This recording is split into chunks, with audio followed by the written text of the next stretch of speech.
So the big question is this: how do most agents who struggle to get the information that most successful agents hoard to themselves grow and prosper without this information?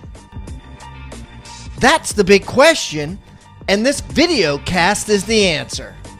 Welcome to Real Estate Rockstars. I'm your host, Pat Heiden. And now, for the review of the day. Got a new comment on the Certified Buyer Agent course. The CBA, John Ferguson says, should be a mandatory first step for any new real estate agent. 5 stars. Thank you, John. Keep the comments coming, guys. I love them. And remember, I eat feedback for breakfast. So give me a 1-star review if you want, or a 5-star review if you want. I don't care. And the more reviews we get, the better guests we get. So please, subscribe first, and then leave us a review or wherever you're listening.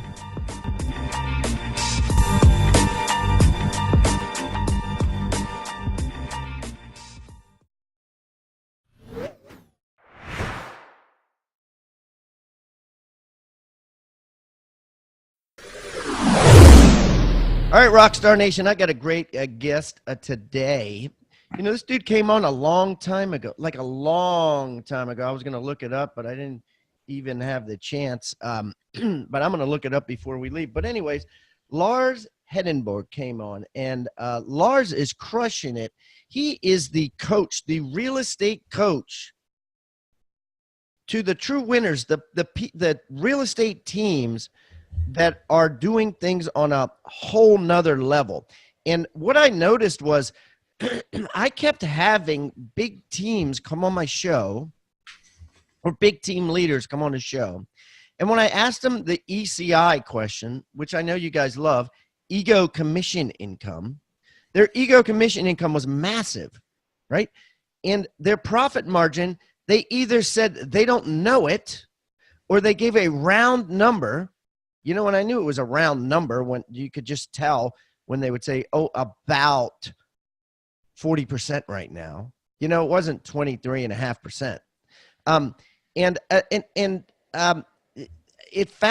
found out that many of them were actually not profiting at all, and that they were actually hoping for a payday down the line, or hoping for a day down the line when suddenly they would profit massively, where right now they weren't profiting, kind of like putting money back in to build the business every year in hopes of a sunnier day. So I said, I need to get somebody on the show who knows all about profit and has analyzed team after team after team and talk to us about what a team's true profit should be and what these numbers should be. So I reached out to Lars. He was happy to come back on. So welcome back, Lars Hedenborg.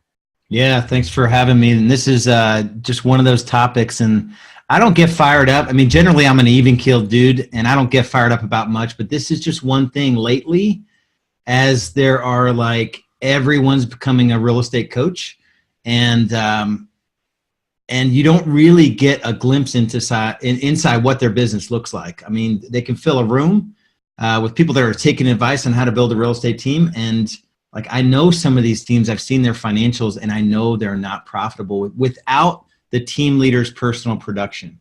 So you build this massive $200 million quote unquote team, and if it wasn't for the team leader's production, they would be losing a lot of money. And so it comes down like beginning with the end in mind, knowing that there has to be an economic model, knowing which side, why you're building the thing you're building, because in the future, I mean, if you're not serving buyers and sellers at a high level and keeping most of your commission income that comes in the front door to service those buyers and sellers, I think you're going to be out of business. If you're building a loose collection of agents, it's not going to be pretty in the future for your team.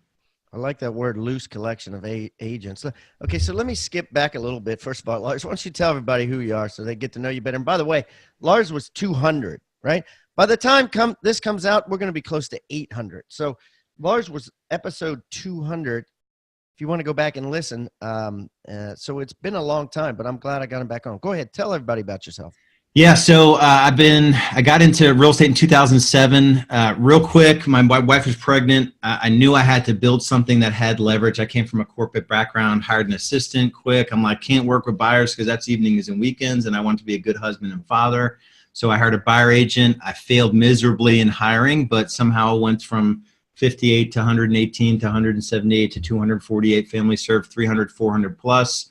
And that year I did 250 is the year I stepped out of production. So I focused on systems, making them really tight and backfilling them with someone that I could pay really good money, but a whole lot less than I wanted to make.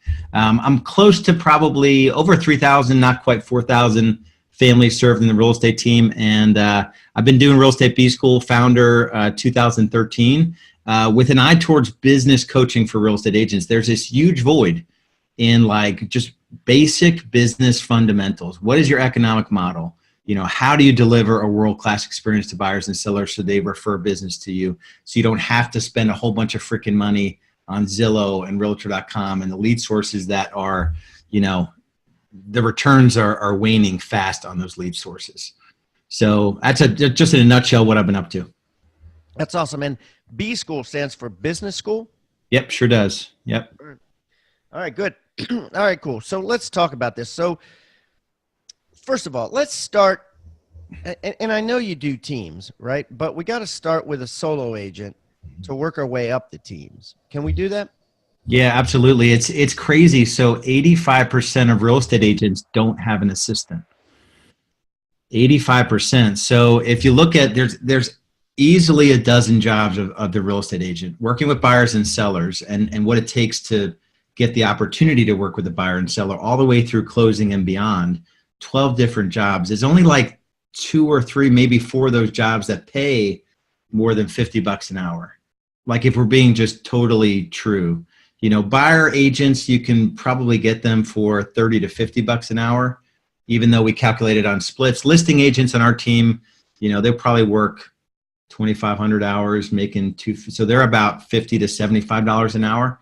But it's realizing first and foremost that if you don't have the mindset shift that everything you do all week long, 80% of it, you can hire someone for $20 an hour or less. And until you make that commitment that you want to make $500 an hour, you're always going to be in this sort of this flywheel of just doing way too many hours a week that are low level hours. So for an individual agent, you've got to focus on getting busy enough to make that first hire. Be part of the 15% that you can offload. There's so much good talent that's able to work from, you know, 8:30 to 2:30 every day. You know, you take a freaking executive, you know, a stay-at-home mom that has a background in administrative assistance. You know, you can hire those people all day long, and then you can take your production from 20 sides to 60 sides with a single hire. And then you offload buyers. And then, so it starts with that mindset of, I am worth X dollars per hour, and I'm going to work this business, you know, in a way where I build a system and I backfill it. I build a system and I backfill it. Okay. So let's take that with the single agent, right? How many deals, first of all, does a single agent need to do by themselves before they start building a system and backfilling? So the rule of thumb that we use in the economic model that I adhere to in my own business, and it rings true for every stage, is about 10% of your gross commission income should be spent on administration. It gets a little fuzzy when you get, you know, inside sales and management and all that. But in the beginning, if you're doing 250,000 GCI, my market is about a 10,000 commission check, 25 transactions. You could hire a probably part-time assistant for about 25,000 to get you to 500,000, where you could spend 50,000. You could bring that assistant on part-time. So it's just committing. It's getting to about 25 to 40 deals, like in a market like mine, where it's 10,000, 250 to 400, where you need to bring someone on. About 25 deals, 2 deals a month. You can handle all the details. You need to know, you know, how to work deals, those sorts of things. But if you're a top agent in most markets, is, you know, 20 to 30 sides, and you've been doing that for the last 5 years, and you don't have an assistant, you know, hire a freaking assistant, get to 50, you probably work less, or you make a whole lot more money and have a better quality of life because you're not in the details. Yeah. Okay. So let's go all the way to the other end now. Okay. So let's talk about, and we're going to use an avatar, right? The avatar is named Jim. And let's talk about Jim, who fills the room at his company convention, right? But Jim says that all of his profit goes back to marketing to beef up next year. And obviously he has some illusion in his head that he's going to sell his team business. What is your advice to Jim? How can Jim, have how can Jim have some sort of revelation and do this right? And tell me what's wrong with Jim. Am I making sense? Yeah. Yeah. So I'm going to give a 1 minute, my theory. Well, I mean, what I'm betting everything on is that in 3 to 5 years, I need to be the best business that serves buyers and sellers. And to do that, I need to make sure that I really have a good buyer experience. I have a great listing experience. I'm getting better results than anyone. And a lot of these teams, they're not really working on the business of real estate. A real world example, a top team, 200 million production, 5.5 million GCI, paid out 4.3 million of the 5.5 to their agents. And this is a guy that is, he's a team. He says he's a team. Of the 1.2 delta, so 5.5 less 4.3, 750 is his own production. Well, wait a minute. There's no staff there? Well, he's. I mean, do the numbers. I mean, it doesn't take a lot of math to figure out that he's probably not making as much profit as his own personal production. Yeah, I mean, I see what you're saying. So, and to your question, so it forces you to get out of the lead. Personal production. Yeah, it forces you to go lean on staff. It forces you to really get lean on your marketing, provide less service to your agents. You're not telling your agents how to run their businesses because it's essentially a brokerage. That's okay. I just don't think it's sustainable in the future. I think that's going to be a tough business to stay in because the consumer's not getting a better experience. And the team leader is not making a lot of money and they have to sell homes in addition to having all the stress of running the team. And that is the typical scenario that I see. Anyone between $1 million and $3 million of GCI that has a team, they're not putting the systems together to serve buyers and sellers at the highest level. And as a result of that, they think the only value they have is what they pay their agents. And so what yeah, and I was going to say, and their gross margins are, they're probably in the 50 to 40 to 50% range if they're lucky, is what they're keeping before they have expenses. I know some teams that have gross margin 20 to 30%, so they pay out 70 to 80% to their agents, and that's what they have to pay marketing, to pay their staff, and to pay overhead, and then whatever's left over they split with the government. Okay, so that leads me to this question. What should your cost of goods sold be? Which would be money that you're paying your agents, just commissions on a team. Yeah, assuming that you build the business in the right way where you get super freaking busy yourself, you have a complete overflow of opportunity, you're able to step out of buyers in the right way, all that lines up correctly, you have an admin and you built the buyer system, you have value for agents. So let's make that baseline assumption. You're not just bringing agents on and giving them leads. So if you built it the right way from the beginning, your cost of goods on the listing side is 20 to 25%, and your cost of goods on the buyer side is 40 to 45%. So you'll pay your agents, so 50-50 blended, you have to be between 60 and 70% gross margin. Why waste thousands of dollars and countless hours on training that never touches on what matters most: how to make more money in real estate. For just $7, you can start a 1-week trial at Rebus University today. And what that means is $13,000 worth of real estate courses on how to make more commissions will be available to you for $1 a day. It's all you can eat. Go in there and take them all if you can. Only $7. To start your 7-day all-access free trial, go to futureofrealestatetraining.com. These courses are guaranteed to get you more listings, more leads, and more commissions. Futureofrealestatetraining.com, or just text the word trial to 444-999. That's TRIAL to 444-999.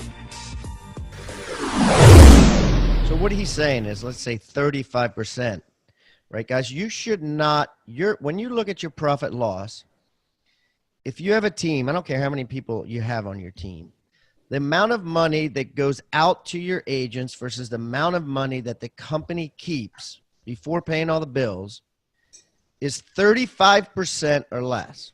Okay, so now that we got that down, what other numbers do we have to be aware of within that 65%, Lars?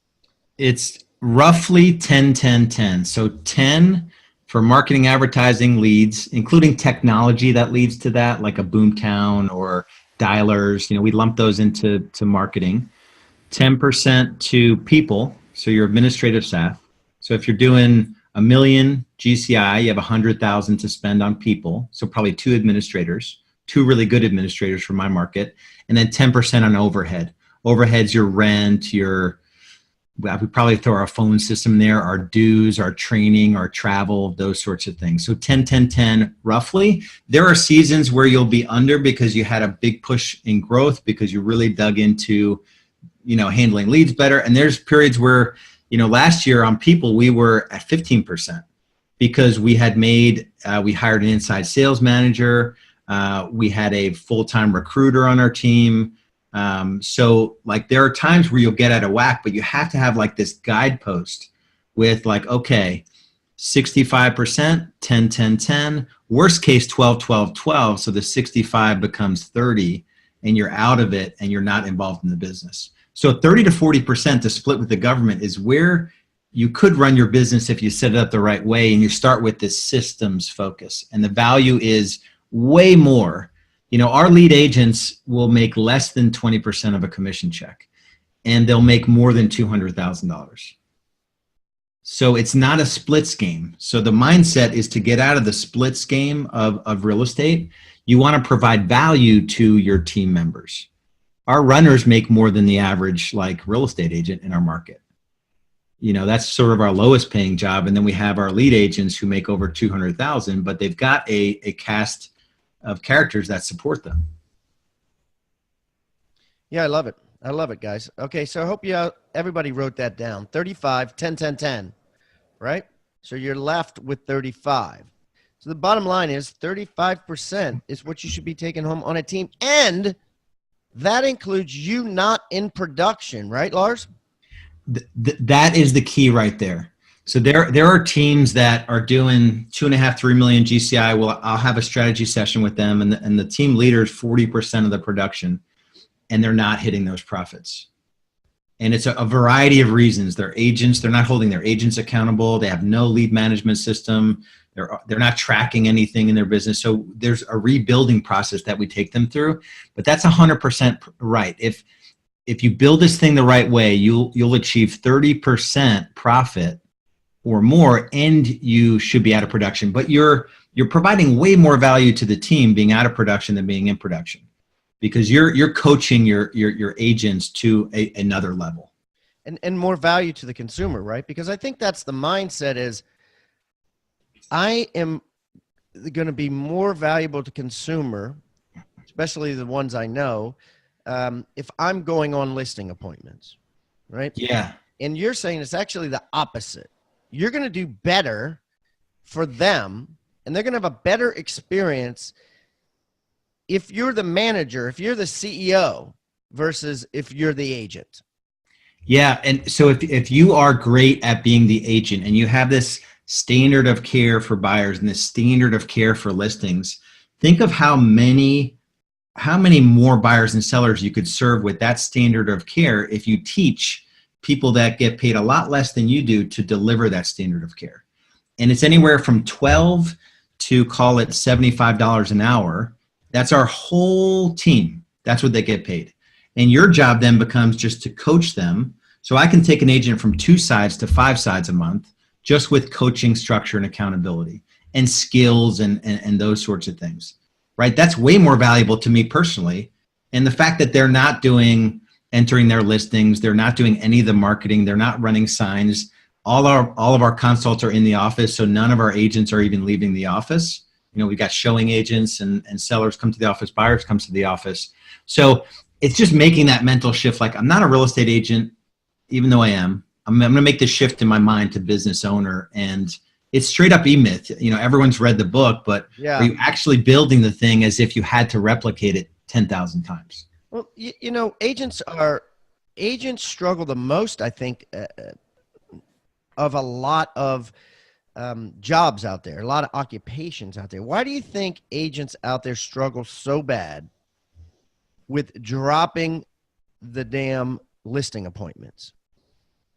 Yeah, listing appointments are one of the most highly paid positions on the team. So I think that's the reality, is that you can go in when you get really good at listings, you're probably going to convert better than training someone to take them over for you.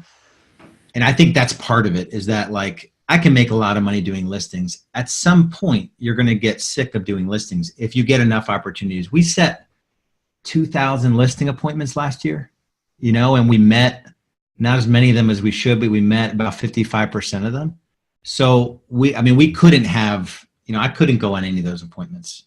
You know, I didn't go on any appointments last year, but you get to a point where there's just something better for you. There's something. Wait a minute. You set 2,000 and you met. Did you mean you listed, or did you mean you met? Like 45% of them, you canceled the appointment before you got there because you said, I don't want it? Yes, some's in the qualifications, some in no-shows, some in reschedules, some in, when you get to high volumes, if you're really being honest about your numbers, some are just, you know, we're getting FSBOs into the office, we're getting expireds into the office. It's not all come list. It's not sphere business. You know, we're probably 99% on sphere business. You know, we did 1.1 million from our database last year. Okay. So on those appointments, we're 100. Like, you're going out, but a lot of these, what are you giving them the price on the phone, and then they're like, don't even bother coming out?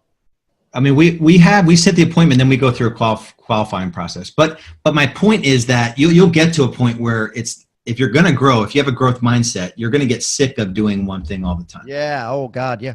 Shit. I fell asleep on a listing appointment. That's how I knew it was time to get out. Yeah, I got to the point where, you know, I was arguing with a seller about, they had 10-year-old blue carpet, and I was arguing with them about that added value. They thought it added value to their house. And I'm like, I cannot do this anymore. God has a bigger plan for me, and I have got to get somebody to go on these appointments. And I hired somebody, my replacement. I didn't even track what he was doing for 3 months. He went on 105 appointments in 3 months, and I think he only listed 20 of them. So I didn't set him up for success. I had to jump back in. I was just so ready to get out of that thing because of the ridiculousness that you experience. And the bigger picture here is that being in production long-term hurts a lot of parts of your life. If you're doing good production, you are working 7 days a week. There is no top agent that is actively working with buyers and sellers that's not working 7 days a week. Even if it's for a little bit of time to check email or mental rack space where you're worrying about a transaction, you don't have time, money, freedom, you know, if you're in the weeds of production, because you're not making a lot of money per hour. Oh, it's terrible. Yeah, it's all consuming. I mean, there's no way around it, like you said, because otherwise you're going to lose business. And if you're going to lose business, you might as well let other agents handle it. You know what I mean? And not lose the business. It doesn't make any logical sense. So let's talk to me about the mindset of agents now that are making a really, really, really small profit margin. And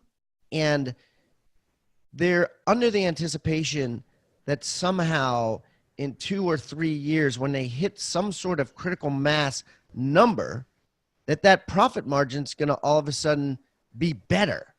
Because if they have 10 agents, and when I get to 30, it will be better. Or, you know what I mean? And I don't even think they have a number in mind. They just think if they keep adding and adding and expanding to other markets, that eventually it'll be better, or they'll be able to sell it. Can you address this? Yeah, I mean, I don't, and there's differing views on this. You know, there are lots of business models, I mean, even inside real estate where profit is optional. You know, so I'm not here to tell you that Amazon built their business the wrong way because they didn't make profit for how many years. In small business, to me, it's all about making money along the way. Whether I'm in production, shifting to out of production, it's following a model and making good decisions with that money once you earn it, so that you have something to show for it. I don't, you know, it's like, yeah, I'm losing a little bit of money on each widget I ship, but I'm going to make up for it on volume, because it's going to, you know, that little bit of loss is going to, and it's just, I know people that are losing money on every Zillow lead. Every Zillow transaction they close, they're losing money. And their numbers are going up. Their agents love it because they're paying their agents 50, 60%. But they're literally losing hundreds of dollars per Zillow closing, and they don't think it's worth getting rid of it. I talked to a broker that spends $1 million a year on Zillow, and he's losing, across the board, losing money. He says, I make up for in mortgage and title. I'm like, that is just, I mean, maybe I'm missing something. And he's got like 10 offices, and he was, you know, he was glorified at this event. And I'm like, that sounds horrible. Like 10 physical leases, physical structures I've got the risk of all that. I've got no margin in my real estate business, but I'm hoping, like, I'm hanging my hat on mortgage and title. And so to me, it's just, I have a model, whether I'm doing 100,000 in production, or I'm doing $1 million or 5 million, my model is the same. It's roughly, you know, you're doing 100% of up to a certain point. So there is no cost of sales. There's no agents, but you're paying your broker. That's in cost of sales. And it's always 10, 10, 10. If you're making 120 grand, you can spend $12,000 on leads or marketing or your database. So your total business, right? What was your ECI, Lars? What was your ego commission income last year? 3 million. And what was your net profit last year? We did, I'll go through the numbers. We did,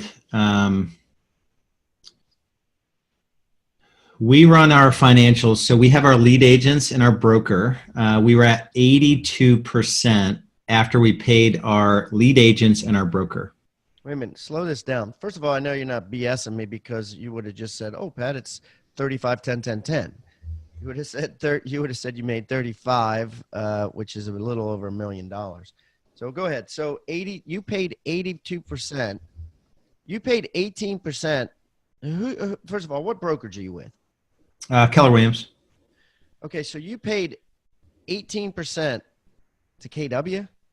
No, to our lead agents. So last year we had 3 lead agents. We put $3 million of commission income through 3 agents last year. Okay. So we do run a different model. Yeah, what's the point of you telling me that you put? I'm just doing the numbers out loud. Through 3 agents. What does that mean? So we paid 18% to the 3 agents in Keller Williams. Then we paid probably 10, 11% to our showing agents, our inside sales. So it comes out close to 70% gross margin. About 71% gross margin is what we ran last year. And then we spent about 15 to 17% on people. Knowingly, we made a full-time recruiting hire at 6 figures, a full-time inside sales hire at 6 figures. You blew your own stat there. 100%. But we knew it, and it didn't work out. So our recruiter's not with us anymore, and our inside sales manager isn't with us anymore. And we had a paid training program we did last year. We spent $100,000 on it, and we wiped it this year. And that was 3-4%. So you're not going to stick to it all the time, but you'll know when you miss it. We did not hit anywhere close to 35% net profit last year. And I know why. We spent $200,000 on 2 people, and we spent $100,000 on a training program that we're not running right now. Probably about $250,000. So my point is that we ran about 11% marketing. We ran about 11, 12% overhead, and we blew our load on people last year and that training program. Plenty of people make a decent living selling real estate, but how many manage to make millions to become a millionaire? Imagine how much more profitable your business would be if you had the chance to learn from someone who actually made their millions selling real estate. Rebus University instructors know what it takes to build a highly successful, highly lucrative real estate business because they've done exactly that. These self-made real estate millionaires spent years in the trenches, identifying exactly what works in today's markets. And that's exactly what they teach. Right now, we're running a 7-day trial on Rebus University's All Access package. For just $7, you can get access to every course. Every millionaire real estate instructor, there's over 40 of them. 40 millionaire real estate instructors that Rebus University has to offer. You have access to all of them. To start your 7-day free trial for only $7, go to futureofrealestatetraining.com. That's futureofrealestatetraining.com, or text trial, TRIAL, to 444-999. That's trial to 444-999. Hey, real estate agents and rock stars. If you're getting value out of the content in this episode, make sure you like the video and subscribe to this channel. Also, click the little bell icon to be notified about upcoming episodes. And I would also love it if you left a comment and shared the most impactful tips and tactics you've learned from the knowledge shared in this episode, or even maybe make a suggestion requesting a topic of what you'd like to learn in future episodes. I welcome any feedback below. Now, back to the episode. So, interesting. So the ranges are 10 to 12%. So you ended up with about less than 20, about 20. No, between 20 and 25% when you add back. So you know, $700,000. Yeah, when you do the reasonable add backs. Okay. I mean, okay. All right, and how many people are on your team? We've got like 17, 18 people. Okay. And we've got 4, we got 3 lead agents, a buyer agent, a showing agent, and 2 inside sales. So talk to me about how you do this, right? Because you threw me off a little bit with, I ran $3 million through 3 agents. What do you mean by that? Explain everybody the system that you've set up where it's all running through 3 agents. Yeah, so our lead agents don't set appointments for themselves. They appointments are set for them, qualified for them. They're not handling, like, once they get a signed listing, they're handing it to a listing client care who is taking the client from them. So it's really dissecting the job, and it's not for everyone. It's like that next level of the next level. So I don't want to spend a whole lot of time on it because 85% of real estate agents don't have an assistant. This is like just a nuance, which we believe that if you're really good at sitting down with somebody, explaining the value of your team and getting them to price their home right, you may not be the guy that's gonna explain why, it's whatever. Like, there's people we can pay a lower amount to service that client ongoing. And then we have a full licensed transaction coordinator that's negotiating repairs and appraisals. So it's really a handoff process. Did you ever try anybody negotiating contracts? We have not tried that. I used to have a girl that negotiated all the contracts, paid her 3% of the commission. But I found that at that point we had like 12 people touching the file, and it just gets so confusing when you have all these people touching the files. There's definitely a risk when you're handing the ball off that many times. I mean, in football, you hand it off once, there's a risk of a fumble.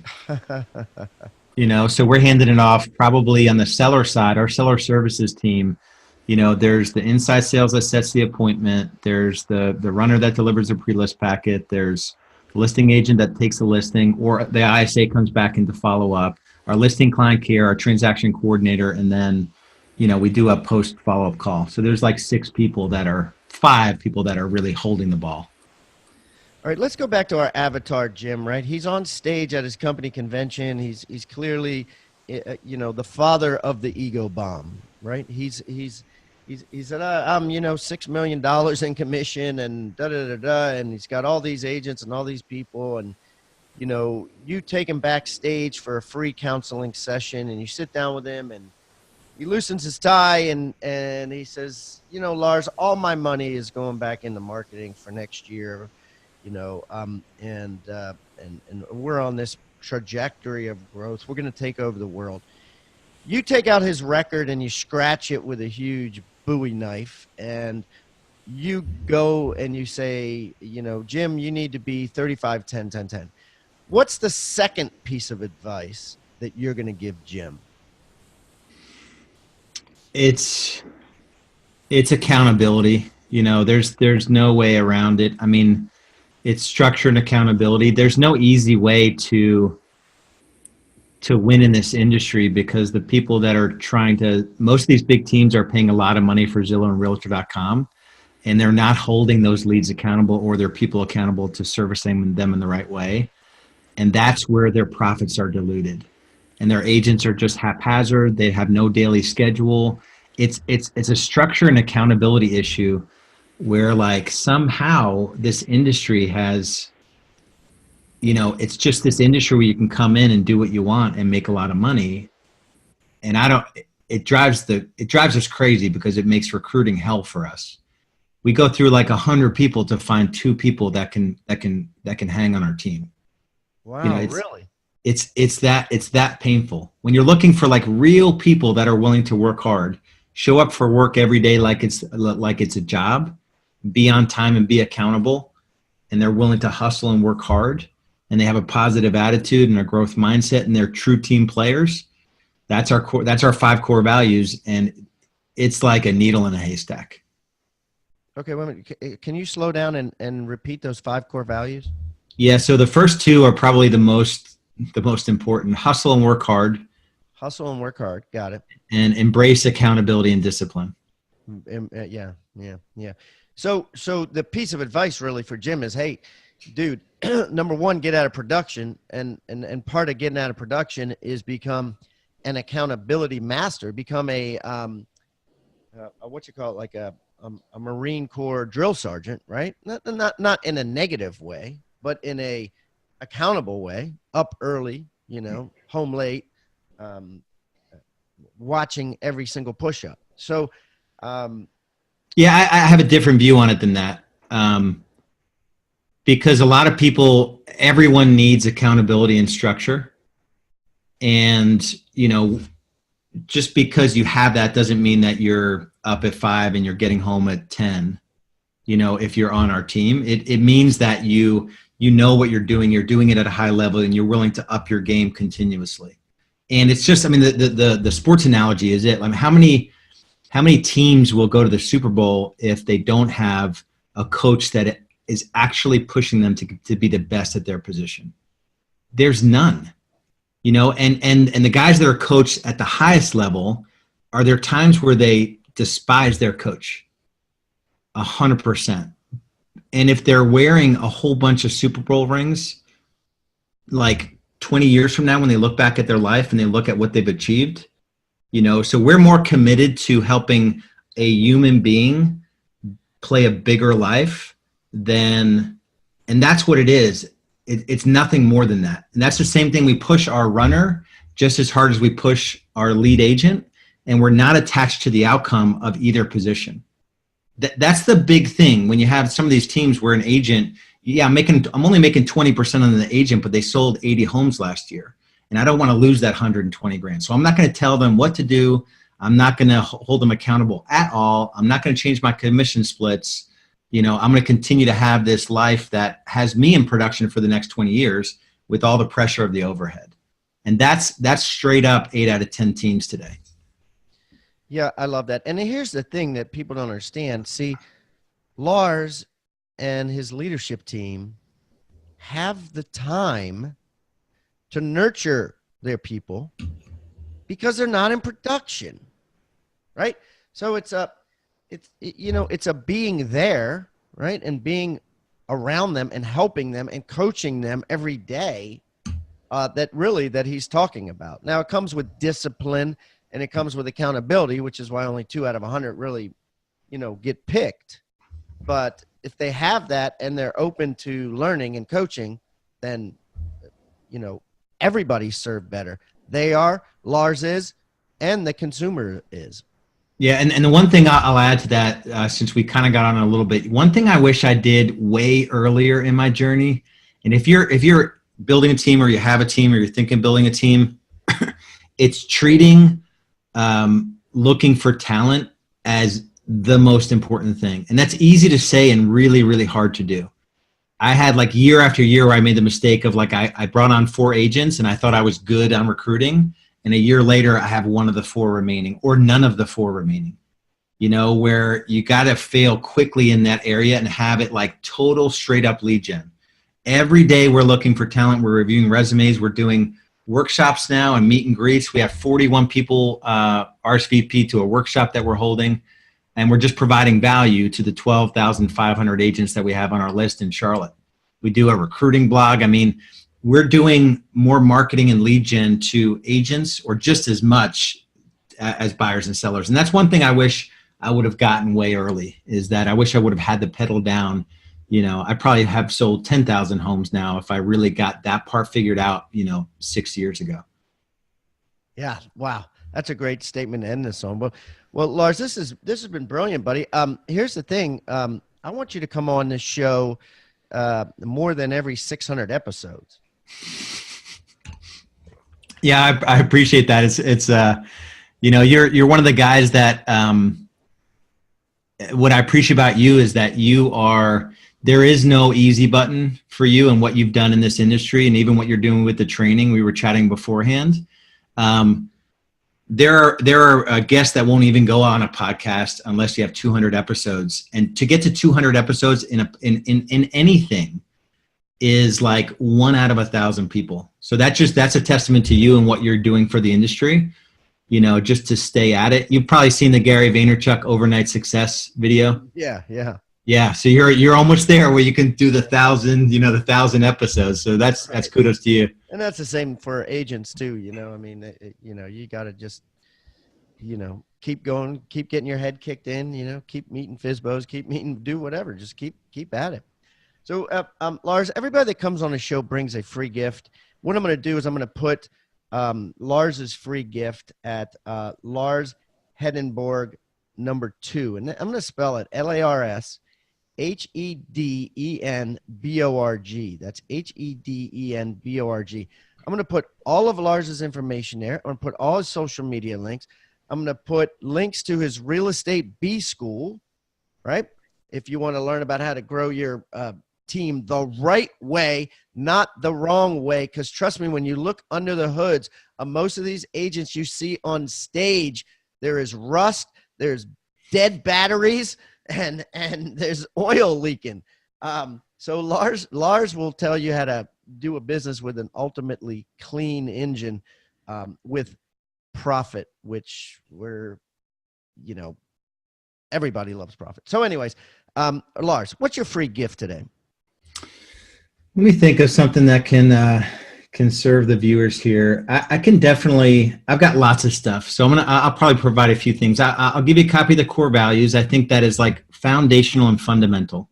It's our full sheet of core values and how we explain it to our team. I think that will be really good. I want to give something on finances. So I can include something on like an explanation of the economic model. So it's just a one-pager. Like if you're starting it or you're building it, forever and for all, always pick your freaking economic model, and it coincides with the business that you're building. Like if you want to help buyers and sellers at the highest level and be in business 3 to 5 years from now, make sure you're not running a loose collection of agents and just a glorified brokerage, and you're calling it a team. So I'll give those two. I think those are two good ones. Those are the best, dude. Those are the best. So guys, that'll be on Lars Hedenborg 2. And of course, I'm going to put those in the Agent Success Toolbox among other, probably over 100 other free gifts that people have brought as they came on the show. So if you guys don't get the Agent Success Toolbox or haven't gotten it yet, just go to hibandigital.com/toolbox or text the word toolbox to 444-999. Lars, listen, I'm not too far from Charlotte. When it floods here in Charleston, I usually head that way. So next time, let's not hope for a hurricane, but next hurricane, I'm going to head that way. I will definitely look you up. We'll get together and break some bread, my friend. Yeah, that sounds awesome. I appreciate you and the work you do.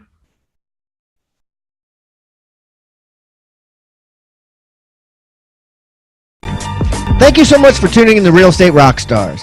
If this free content is giving you a ton of value, I want to ask a small favor in return. I need you to pull out your pointing finger and hit the subscribe button. Yes, hit subscribe, please. The more subscribers that we get on Real Estate Rockstars, the better guests are attracted to the shows. We'll get more guests from the top companies, from the top teams, and even more celebrity guests like Robert Kiyosaki and Barbara Corcoran. Also, if you're not a member of our free Facebook group, go to Real Estate Rockstars Radio right on Facebook and join the conversation. I'm on there myself on FaceTime Lives, and we have a lot of communications and questions about the show, and I'd love to see you there. And it's free. People ask me all the time, where am I on social media? I'm real easy to find. Just type in my name. My IG is I am Pat Hyben. It is blowing up on Instagram, adding tons of subscribers, and I'm on there probably twice a day. So definitely follow me on Instagram, as well as everywhere else. Thanks again for listening, and keep rocking.